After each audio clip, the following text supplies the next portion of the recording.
Shalom, shalom, nous vous bénissons tous au nom de Jésus-Christ, de l'éternité qui est descendu avec des révélations véritables de l'éternité, pouvant faire de nous des éternels et puis nous conduire à l'éternité. Bien-aimés, nous allons parler, notre thème c'est paradis du lieu saint et le paradis du lieu très saint. Des types de paradis, nous allons parler. Alors, paradis du lieu saint et paradis du lieu très saint. D'abord, qui est le chef dans les lieux saints et qui est le chef dans les lieux très saints? C'est ça le problème.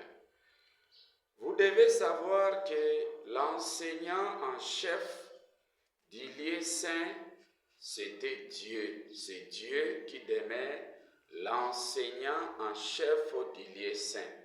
Selon qu'il est écrit dans la Bible, dans Lévitique 19, 2 à 3, « Soyez saints comme moi je suis saint, l'Éternel est votre Dieu. » L'homme et la femme. L'homme, c'est l'Éternel. La femme, épouse, c'est Dieu. Donc, Éternel est Dieu. C'est Dieu qui demeure le chef du lieu saint. Alors, vous allez voir, le ministère de Dieu, c'était le règne de la première venue. Dans Genèse 1:1, c'était écrit, au commencement, Dieu créa. Là, c'est l'écriture. Au commencement, l'Éternel, au travers de Dieu, en Christ, créa.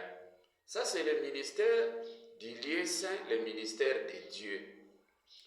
Donc, dans le ministère de Dieu, vous allez voir comment le paradis de Dieu s'est présenté. Puisque aujourd'hui, les jardins d'Éden, la plupart des gens, non, retour en Éden. Si vous me demandez d'aller en Éden, dans le paradis de Dieu, pour trouver repos là-bas, moi, je n'irai pas, puisque, en tout cas, dans ces jardins-là, en Éden, il y a quelque chose qui ne nous permet plus de rester là-bas. C'est les serpents. Alors, vous allez voir dans Genèse chapitre 3, verset 1, la Bible dit, « Les serpents étaient les plus rusés de tous les animaux du champ que l'Éternel Dieu avait fait. » C'est-à-dire que dans les champs de Dieu, dans le paradis de Dieu, en Éden là-bas, il y avait un serpent là-bas, les plus rusés. Dans le paradis de Dieu, il y a l'arbre de vie, il y a la vie là-bas, il y a la lumière, mais quelque part, il y a les serpents aussi entrent facilement dans ces jardins de Dieu. C'est comme ça que vous voyez dans Job chapitre 2, verset 1, la Bible dit, « Un jour que les fils de Dieu se présentèrent devant l'Éternel, Satan vint aussi au milieu d'eux. » C'est-à-dire que Satan a la facilité d'entrer dans les champs de Dieu, dans le paradis de Dieu, pour aller souiller les prédestinés, les enfants de Dieu qui se trouvaient dans le paradis de Dieu. C'est comme ça qu'en Éden, dans les jardins d'Éden, vous allez voir là-bas, dans Genèse 2, 8, puis l'Éternel Dieu plantant des arbres de toute espèce. Dans les jardins, il y avait l'arbre de vie, mais il y avait aussi l'arbre de la connaissance du bien et du mal. Il y a l'arbre de vie dans les paradis ici, il y a aussi l'arbre de la mort. C'est comme ça que, comme c'était le règne du lieu saint, c'était le paradis du lieu saint, dans ces jardins-là, Adam et Ève étaient séduits dans le paradis de Dieu, puisque les serpents avaient la facilité d'entrer, de sortir, d'entrer. Donc, il y a des trous où les serpents entrent facilement, des portes d'entrée. C'est comme ça que Jésus-Christ, lorsqu'il était le Fils de l'Éternel Dieu, il était là pour servir dans les lieux saints. Et vous allez voir, Jésus-Christ a remarqué que non, mais dans ces jardins ici, les serpents entrent facilement, puisque Jésus-Christ était encore le Fils de Dieu, puisque Apocalypse 1.1, la révélation de Jésus-Christ que l'Éternel, au travers de Dieu, lui a donné pour transmettre à ses serviteurs, les prophètes des différents âges. En ce moment-là, lorsque c'était les lieux saints, Jésus-Christ était le Fils de l'Éternel Dieu, disciple dans cet enseignement du lieu saint de Dieu. Alors, Jésus-Christ a constaté que non, les temples de Dieu n'étaient pas bons. Il y avait quelque chose de mal dans ces temples-là. C'est comme ça que, en remarquant que les serpents entrent facilement dans les paradis de Dieu, dans les champs de Dieu, pour détruire, pour remplacer de mauvaises semences, c'est comme ça que Jésus-Christ, dans Matthieu 13 et 24, il dit ceci: le royaume des cieux est semblable à un homme qui a pris une bonne semence, les sema dans son champ.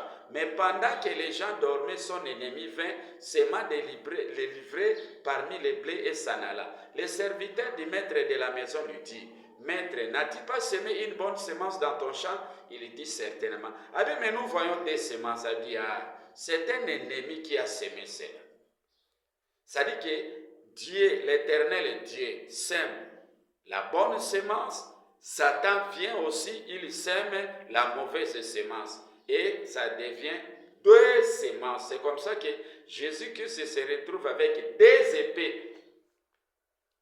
La parole de l'esprit, la parole charnelle, mélange, suie. C'est comme ça que les lieux saints étaient souillés. Et lorsque vous voyez l'abomination de la désolation s'établit dans les lieux saints, que celui qui lit efface, attention. D'où Jésus-Christ maintenant, en voyant cela, il dit dans Jean chapitre 2, 19, détruisez ces temples et je les rebâtirai en 3 jours. Pourquoi on devrait détruire ces temples? Puisque les serpents entraient facilement et puis ils suivaient les temples. C'est comme ça que lorsque vous voyez Jésus-Christ dans Hébreux chapitre 8, 9, vous allez voir ici, maintenant, Jésus-Christ a vu que le temple, alors, en ce moment-là, la Bible dit, dans Hébreux chapitre 9, verset 8, le Saint-Esprit montrait par là que les chemins du lieu très saint n'étaient pas encore ouverts, tant que le premier tabernacle subsistait, tant que le premier tabernacle, paradis de Dieu, les champs de Dieu existaient, et puisque le serpent entrait là-bas. Alors, Jésus-Christ, qu'est-ce qu'il a fait? Il fallait détruire ces temples de Dieu où les serpents entrent facilement, ce paradis de Dieu, cet Éden ici, jardin d'Éden ici, où il y a aussi serpent, l'arbre de la mort, pour la remplacer par l'arbre éternel, là où il n'y a pas de la mort. C'est comme ça, dans Hébreux 9 et 11, la Bible dit, mais Christ est venu comme souverain sacrificateur des biens à venir. Il a traversé le tabernacle plus grand et plus parfait, qui n'est pas construit des mains d'hommes, c'est-à-dire qui n'est pas de cette création. Il est entré une fois pour toutes dans les lieux très saints, non avec le sang de bouc, de veau, mais avec son propre sang, ayant obtenu une rédemption éternelle. Vous voyez maintenant, on remplace, Christ est entré dans les lieux très saints. Dans les lieux très saints, là, c'est l'éternité. Là, c'est le paradis de l'éternel au travers de Christ. Dans les lieux très saints, ce paradis ici, des lieux très saints, il n'y a pas de souillis. Là, le serpent n'a pas accès dans les lieux très saints des paradis de Christ. C'est comme ça qu'aujourd'hui, vous devez quitter les lieux saints pour aller se reposer uniquement dans les lieux très saints, le paradis de l'Éternel au travers de Christ, puisque le paradis Éden est là, de l'Éternel Dieu est souillé, il y a l'arbre de la mort là-bas, il y a les serpents qui entrent facilement, et puis l'abomination de la désolation est entrée dans les lieux saints. Aujourd'hui, les lieux saints est souillé. C'est comme ça que tous les prédestinés, vous devez quitter l'enseignement souillé du lieu saint pour entrer dans les messages du lieu très saint. C'est l'enseignement de l'Éternel au travers de Christ qui nous conduit à l'éternité. Véritable paradis, c'est l'éternité. Ce n'est pas jardin d'Éden où il y a les serpents, les plis risés, où il y a l'arbre de la mort. Que l'Éternel vous bénisse.